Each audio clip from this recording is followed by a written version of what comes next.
बिस्मिल्लाहिर्रहमानिर्रहीम। अस्सलाम वालेकुम। मैं हूं मोहम्मद ज़करिया और आप देख रहे हैं Zakariya agri information YouTube channel. जिन भाइयों ने अभी तक हमारा चैनल सब्सक्राइब नहीं किया वो चैनल को सब्सक्राइब कर दें और बेल आइकन को दबा दें ताकि आपको आने वाली तमाम वीडियोज़ के नोटिफिकेशन मिलते रहें। अच्छा, ये पहले पानी की ऐसी वीडियो है कि अगर आप इसे एंड तक देखेंगे तो इंशाअल्लाह आपको गंदम की फ़ी मन पैदावार जो है वो 10% ज़्यादा मिलेगी। अगर आप इस पे अमल भी करेंगे तो आपको 10% जो है ना वो गंदम की पैदावार ज़्यादा मिलेगी। हम आपको ऐसा फार्मूला बताएंगे कि इंशाअल्लाह जिन भाइयों की गंदम पहले 50 मन पैदावार आती है तो 5 मन तो लाजमन ही बढ़ जाएगी। और ख़र्चा कितना बढ़ेगा? सिर्फ 1500 रुपया। ख़र्चा ज़्यादा नहीं बढ़ेगा। तो सबसे पहली बात तो ये है कि गंदम जो है ना वो पहले पानी पर ये पता चल जाता है उसका कि उसकी पैदावार कितनी आएगी। अगर पहला पानी जो है वो अच्छा लग जाए और उसके साथ फर्टिलाइज़र भी अच्छे दे दिए जाएं तो गंदम की पैदावार बेहतरीन आ सकती है। अब इसका मतलब ये नहीं है कि फर्टिलाइज़र पे जो है वो ख़र्चा बढ़ा दिया जाए।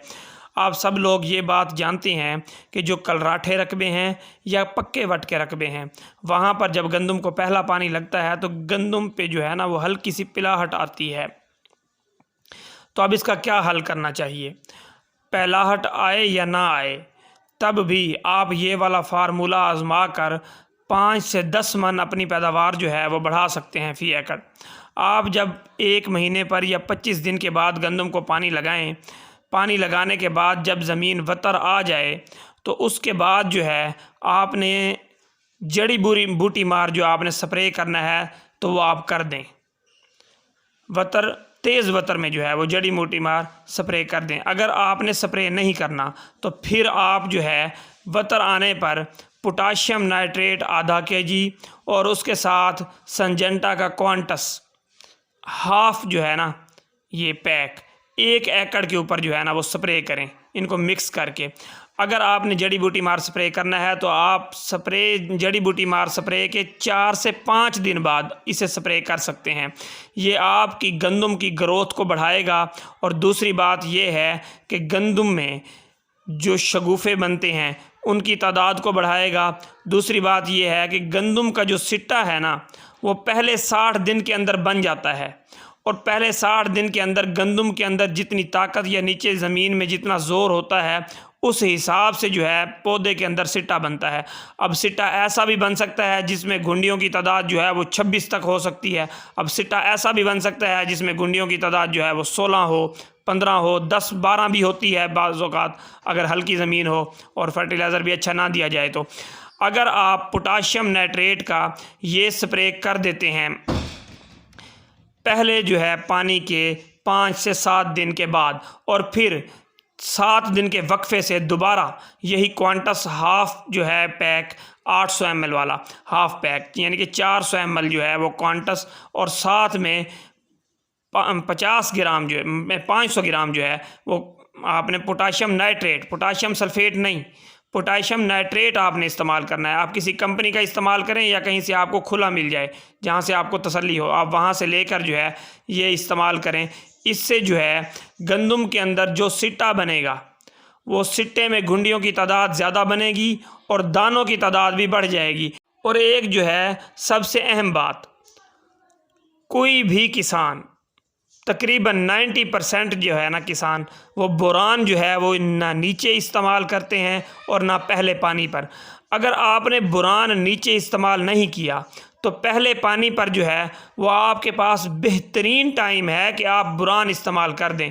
अगर आप पहले पानी पर नाइट्रो नहीं लगाते, सिंपल यूरिया लगा रहे हैं तब भी आप बोरान लाजमन इस्तेमाल करें। बोरान से जो है घुंडियों की तादाद में भी इजाफा होगा और घुंडियों के अंदर जो दाने बनते हैं एक उसमें भी जो है एक घुंडी में 3 से लेकर 5 दाने बनते हैं। बाज़ औक़ात अगर कमी हो बोरान की तो फिर 2 दाने भी बनते हैं, तो 3 दाने जो है वो रूटीन में बनते हैं। आप 5 दाने बीज से हासिल कर सकते हैं और 6 भी हासिल कर सकते हैं। तो इस तरह अगर 20 घुंडियाँ बने और उनमें आपको 5 दाने फ़ी घुंडी मिल जाएं तो इसका मतलब ये हुआ कि आपको 100 दाना हासिल होता है। तो आप खुद अंदाज़ा लगा लें कि पैदावार कहाँ तक जाएगी। सबसे अहम बात यह है कि आप बोरान इस्तेमाल करें।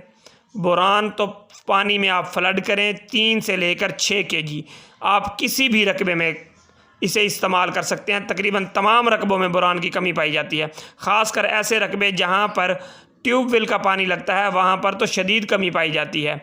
अगर आप बोरान इस्तेमाल करते हैं और बोरान के साथ आप चिलेटेड जिंक भी इस्तेमाल कर देते हैं, किसी भी कंपनी की आप ले लें, 1400-1500 रुपये का जो है वो 2 kg का पैक है। अगर 2 पैक वो और तकरीबन आप 2000-2500 का साथ में बोरान इस्तेमाल कर देते हैं, ये तकरीबन 5000 का ख़र्चा ये हो गया। और तकरीबन 700-800 रुपये का क्वांटस और पोटाशियम नाइट्रेट का स्प्रे। अगर आप ये 6 से 7 हज़ार का ख़र्चा कर देते हैं पहले पानी के ऊपर, तो फिर इंशाअल्लाह आपको 70 मन पैदावार हासिल करने से कोई नहीं रोक सकता। 70 मन पैदावार हासिल करने के लिए नाइट्रो, DAP, पोटाश ये सिर्फ अहम नहीं है। अगर आप मैक्रोन्यूट्रिएंट्स में बोरान और जो जिंक हैं, इन दो की कमी देंगे फसल को, तो आप कभी भी 50 मन पैदावार से ऊपर नहीं जाएंगे, चाहे आप 10 बोरियाँ DAP की डाल लें। आप ये बात लिख कर रख लें कि अगर आप किसी एकड़ में 5 बोरी भी फास्फोरस की इस्तेमाल कर लें, साथ में 10 बोरी नाइट्रोजन इस्तेमाल कर लें, फिर भी आपको 50 मन पैदावार मिलेगी, इससे ज़्यादा नहीं मिलेगी, या गंदम गिर जाएगी। अगर आपने पैदावार बढ़ानी है तो फिर आपको टेक्निकल तरीके से बढ़ानी पड़ेगी, ख़र्चा नहीं बढ़ाएं। आप वो चीज़ मुहैया करें गंदम को जिसकी उसे ज़रूरत है।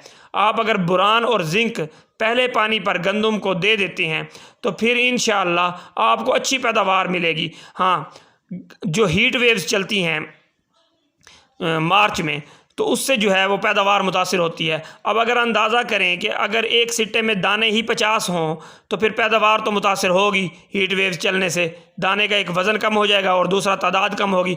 अगर उसी सिट्टे में दाना 100 हो और हीट वेव्स चलने से दाने का वज़न कम हो जाए तो फिर पैदावार पर तो असर नहीं पड़ेगा ना, पैदावार तो पूरी रहेगी और बेहतर पैदावार आपको हासिल हो जाएगी। तो आप जो है इसे इग्नोर बिल्कुल मत करें। बोरान और जिंक का इस्तेमाल किए बगैर आप कभी भी 70 मन पैदावार हासिल नहीं कर सकते, ये लाजमी है। आप पहले पानी के ऊपर चाहे नाइट्रो इस्तेमाल कर रहे हैं, चाहे आप यूरिया इस्तेमाल कर रहे हैं, या आप उसके साथ गवारा इस्तेमाल कर रहे हैं, आप कोई भी खाद इस्तेमाल कर रहे हैं, तो इसके साथ आपने जो है जिंक और बोरान जो है वो लाजमन इस्तेमाल करना है। ये बात जहन में रखें कि जिंक आपने चिलेटेड इस्तेमाल करनी है। अगर आप ये तरीक़ाकार अपनाते हैं तो इंशाअल्लाह आपको इसका बहुत फ़ायदा होगा।